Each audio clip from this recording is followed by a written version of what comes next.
Олимпиадад ирдэг тэнцэтгэл бишийг батлах бодлогыг бодох аргыг тайлбарлая. А квадрат дээр нэмэх нь Б квадрат дээр нэмэх нь 1 нь А Б дээр нэмэх нь А дээр нэмэх нь Б олон гишүүнээс их буюу тэнцэтгэл бишийг батлая. Үүнийг батлахын тулд тэнцэтгэл бишийнхаа ард байгаа олон гишүүнтийг тэнцэтгэл бишийнхаа урд талд нь гаргаснаар тухайн олон гишүүнтүүдийн тэмдгүүд эсрэгээрээ өөрчлөгдөд тгээс их буюу тэнцүү гэсэн тэнцэтгэл бишийг батлах үйлдэл рүү шилжинэ гэсэн үг. За үүнийг батлахын тулд олон гишүүнтүүдийнхаа өмнө ерөнхий үржигдхэн хаалтны өмнө 2-1-ийг гаргая. За тэгэхээр олон гишүүнтүүд бүгд өмнө 2 гэсэн коэффициенттэй болно. За энэ олон гишүүнт дотор 2А квадрат, 2B квадрат, 2 гэсэн олон гишүүнтүүдээс салгаад бичих юм бол А квадрат дээр нэмэх нь Б квадратаас хасах нь 2AB гэдэг маань А-гаас хасах нь B-ийн квадрат болчихно. А квадратаас хасах нь 2А дээр нэмэх нь 1 гэдэг маань А-гаас хасах нь 1-ийн квадрат болчихно. B-ээс хасах нь 1-ийн квадрат бол B квадратаас хасах нь 2B дээр нэмэх нь 1 гэсэн олон гишүүнтээс үүссэн квадратууд үүсэж байгаа учраас ямар ч тооны квадрат бол тгээс их байх нь ойлгомжтой. За тгээс их гэдэг нь бол ингэ батлагдчихж байгаа гэсэн үг. А тэнцүү Б тэнцүү 1 үед бол тэнцэтгэл маань тэнцүү хэлбэртэй шилжинэ гэсэн үг ээ.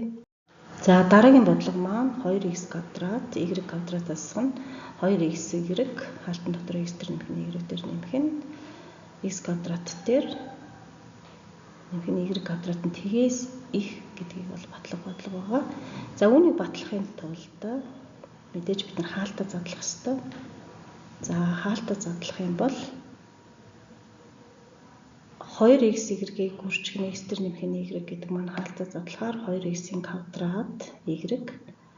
За нөгөөх нь болохоор 2xy квадрат болно. За эдгээр олон гишүүнүүд дотор бид нар квадратыг бас ялгаж бичих ёстой.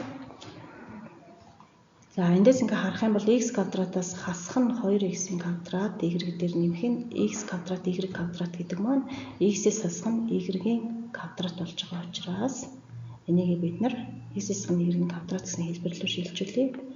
За x квадрат y квадратаас хасах нь 2xy квадрат дээр нэмэх нь y квадрат гэсэн олон гишүүнт маань y-ээс хасах нь xy гэсэн квадрат хэлбэр рүү шилжиж байна. За ингээд квадратуудын нийлбэр мэдээж ямар ч тооны квадрат бол тгээс их байх нь ойлгомжтой учраас тухайн тэнцэтгэл биш ингэж батлагдана гэсэн үг.